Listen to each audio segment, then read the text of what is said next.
Para empezar a aprender tarot, no es malo tomarlo como un juego, para familiarizarse con las cartas.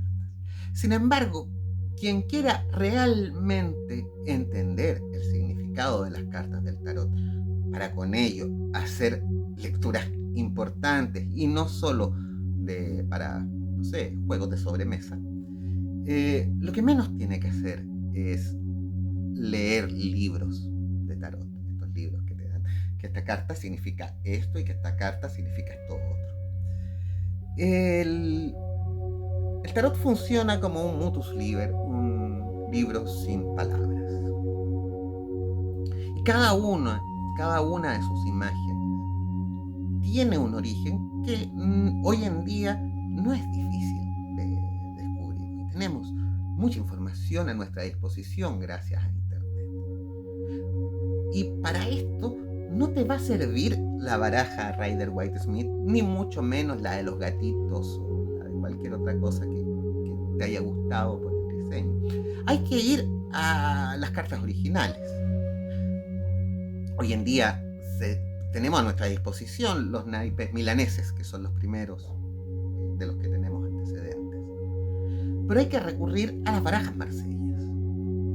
Y no hay que buscar libros sobre significado de las cartas del tarot marsella, sino que lo que hay que hacer es entender el contexto donde se generó el lenguaje simbólico que se imprimió en esas cartas.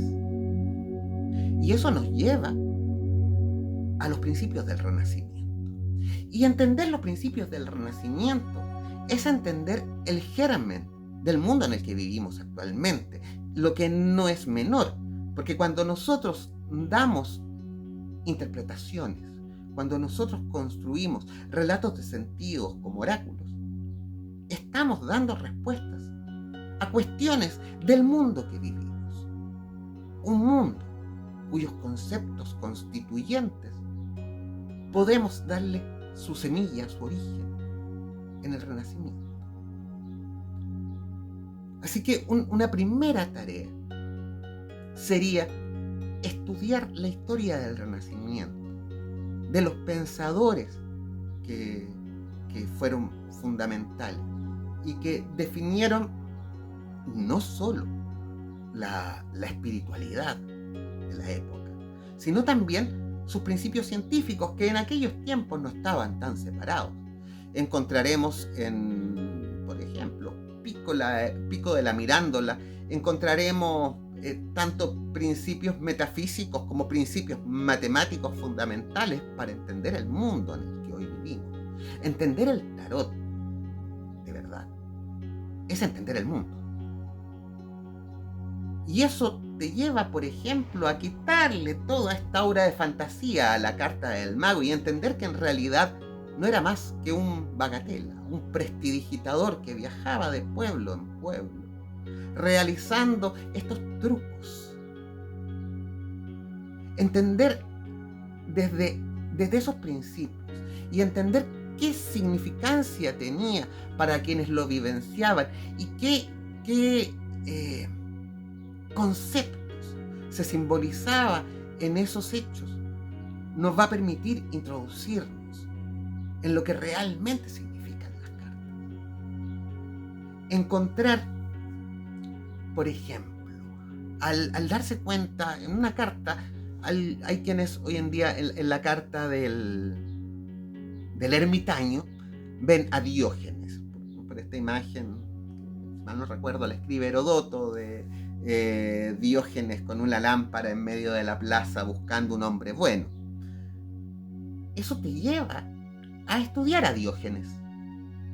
Hay quienes que no se quedan más que con esa escenita. No, o sea, si está Diógenes representado en una carta, es para servir de recordatorio de todo el conocimiento filosófico de Diógenes. Y si bien Diógenes es un filósofo griego previo al Renacimiento, lo que ocurre es que los pensadores renacentistas, para construir los conceptos que, insisto, son en los que nos basamos hoy en día, incluso todas nuestras preguntas, todos nuestros conceptos con los que construimos nuestro mundo moderno, vienen de ahí. Ellos se basaron en la recuperación que hubo en ese momento histórico de la filosofía clásica.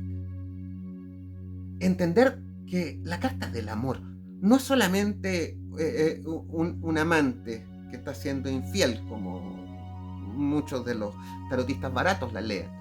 Entender ahí que está Heracles, Hércules, decidiendo entre la virtud y el pecado, la virtud representada con los laureles y el pecado representada con las rosas en la cabeza.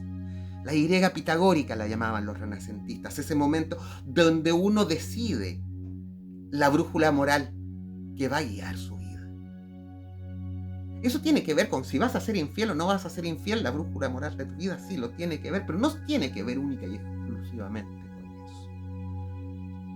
Que te cuenten que el colgado tenía que ver con, no sé, con este personaje que se colgó para obtener una iluminación, cuando en realidad sabemos que era una forma que era de castigar a los traidores en el Renacimiento.